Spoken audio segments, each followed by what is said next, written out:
bye week. The bye week. The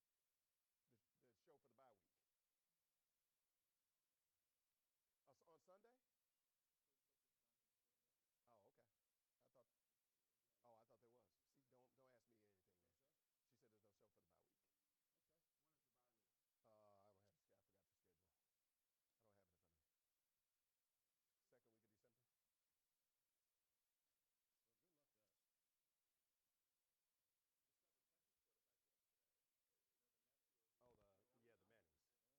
I thought there was. See, don't ask me anything then. She said there's no show for the bye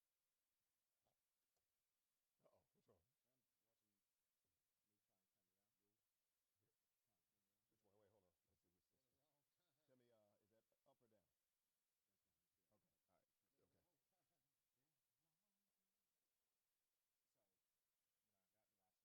I don't have. I forgot the schedule. I don't have it in front of me. Second week of December. Oh, the Mannings. The Mannings. Uh-oh, what's wrong? Which one? Wait, hold on. Let's see.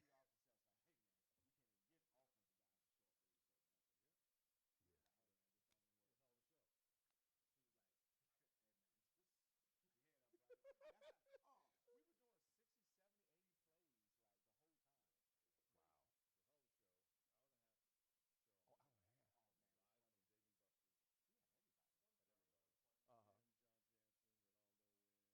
yeah. Wow.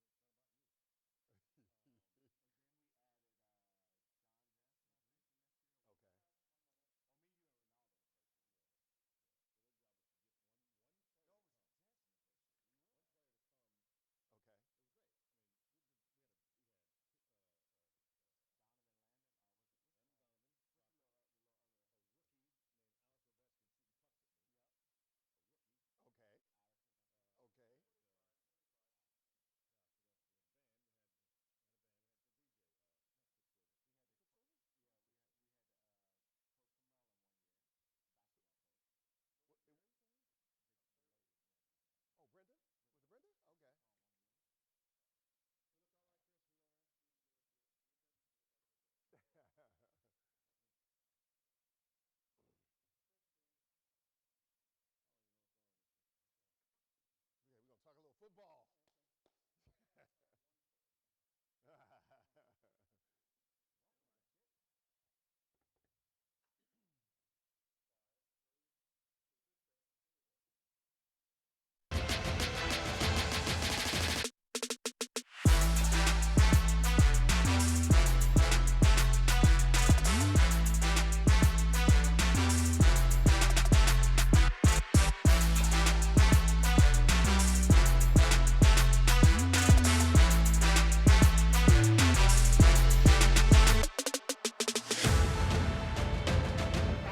Welcome to week 3 in the National Football League. Don't panic, by the way. Commanders are not playing today, but it's game day for us. Washington prepping to face the Cincinnati Bengals tomorrow night. It's their first Monday night game since beating the Eagles in week 10 of the 2022 season. Chick Hernandez here in studio. Today I'll be in Cincy tomorrow for WUSA9, the official TV station. I'm not sure if you heard of this.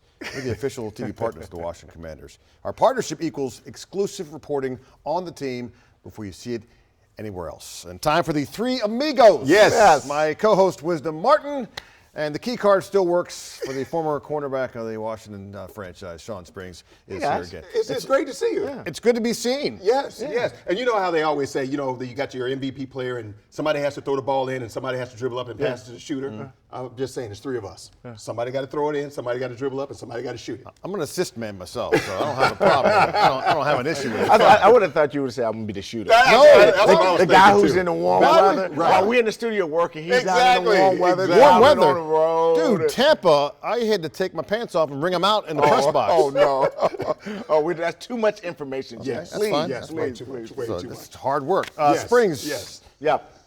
13 years in the league. You've played in your share of primetime games. I recall a Sharpie game with You would bring that up. I'm not going to, but getting ready for a Monday nighter. Yes. Other than sleeping in your own bed if you're at a home game, does it make any difference to you?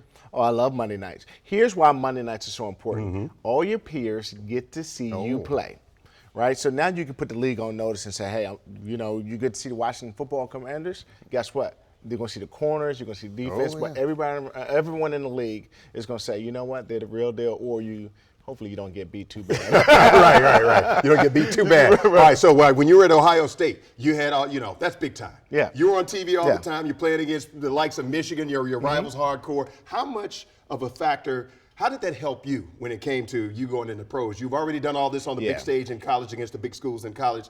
Then you go to the pros, and now you're pretty much on the big stage again. Yeah, well, you're right, because there's only so many games in college, and every game seems like it's a big game, especially when you play at the Ohio State, where you're the most televised school in the history of football. But I was prepared. We played big moments, big games like Michigan and everything, but being in a league is still different. The Monday night, one, because it's a longer week, so you get a little more prep time. Unfortunately, after that week, it's a short week, but just getting ready, waiting around. You've seen your peers play. You forget on Sunday. You're sitting around watching all that football. You're watching all that football, so you start to get anxious that morning. Like hurry up and get here. I'm ready to play. But you're excited. Yeah, kind of like when we were to this show today when we found out that you was coming we in. were so we excited, were like, man. We're like ready. 6 back in the studio. We're ready. What's going on? Let's go. Let's go.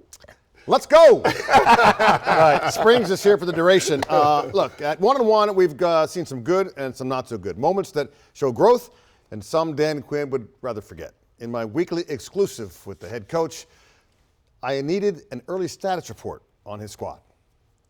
2 weeks into the regular season, you feel what about your squad right now?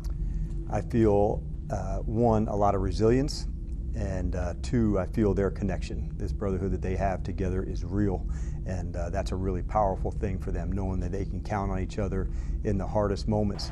I think an example of that was at the game in the fourth quarter. Here's a 4th down stop. They get the ball, go down the field, some big plays to even new players, guys like Noah, to make a big play to extend it, to go win one. So I wanted them to know that being in those winning time moments should feel normal to us. We work at that really hard, and so doesn't have you put in the work. Now you get to go execute. I like that guy. Yeah, he makes everything that guy. seem all right. He does. Yeah, the way he talks is calm. And both of you have been out to training camp. I came out for a little while, and it just seems like it's organized, and everybody's it's organized. It's a different level. It's different. It's definitely different. A lot of energy. He's calm on camera, but when you see him at practice, everybody's jumping around, music is blasting, guys are excited to play for him. I think I'm going to ask him this week, no matter what, win or lose. I still have yet to see Dan Quinn angry. I've not seen that yet. Not at me, hopefully. You can watch my weekly conversations with the head coach anytime, streaming on WUSA9+. Keys to the Game is sponsored by your Washington area Toyota dealers. All right, right now it is time for Keys to the Game. Sean, we look ahead to tomorrow night's game against the Bengals. The Bengals are hungry. They need a win. They need to win big time. And they're going to be pretty tough to play at home. So what are the keys to the game? So my first key to the game is we have to win 3rd down. And 3rd down means either stop them or stop them on 3rd down, keep them off the field and not give them enough plays, or we got to keep the ball and keep their offense off the field. We have to continue to keep the momentum, the possession, the clock, so we have to win 3rd down. That's the first thing. And the red zone is an issue as well, because it's all great that our kicker was a superstar last week, but you don't want that every week. Hey, you're not going to beat the Cincinnati Bengals with 7 field goals. Right. So when you get in the red zone, we have to score points. It's not going to be like you can score 14 points. It's going to be a 28-point scoring in order to beat the Bengals, I believe. All right, and the big plays. Because last week, we saw this. Malik Neighbors. Yes. He lit him up. I mean, the spin move, he was catching. Daniel Jones was Daniel Jones. But Malik Neighbors, the spin move was killing him. The Bengals have better receivers, and they have a better quarterback. Jamar Chase is off to a slow start. He only have 97 yards. But we know the reason he was holding out because he believes he's the best receiver in the league. Right. And that guy can change the game in quickly. So we have to make sure that we can contain these guys, and we have to play back and keep the ball in front of us. Do not let Jamar Chase and T. Higgins get off tomorrow. No big plays. T. Higgins is back. He's back. Thursday. That's the he problem. practiced Thursday. That's the problem. Yeah. So, explosive. Yeah. Best receiving core we've seen this year. Yes. Well, okay. You better bone up. Big time. All right. So the Commanders haven't turned the ball over yet this season. There's no anchor jinx here, by the way. They're all knocking on wood now. Knock on wood. Okay, great. You don't turn the ball over, it keeps you in games. Ball security is something Jaden Daniels has understood for a while now because it's been grilled into him. Going out there and just, protecting the football, that's something that I learned when I was back in high school when I was young. And then Coach Herm Edwards told me, my first couple of years, man, you can stay on the field as long as you protect the ball and everything else is going to take care of itself. It's incredible. I think, the first 2 weeks witnessed that, right, of just being able to control the game, use your abilities and just be poised and confident out there. And so it's a lot of fun playing with them. And the whole year is going to be a learning process and continue to try and play to his strengths and maximize, who we are with our personnel. But I've been really impressed with his operation, like I said, after week 1 and protecting the football and making plays when he had to. All right, just getting started on Commanders Kickoff after the break. QB1 shares his game day breakfast routine that dates back to his days at Arizona State. We're coming back.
Just on game days, I don't eat them too often here and there. It's kind of like a superstition thing, something I've been doing since like my freshman year of college.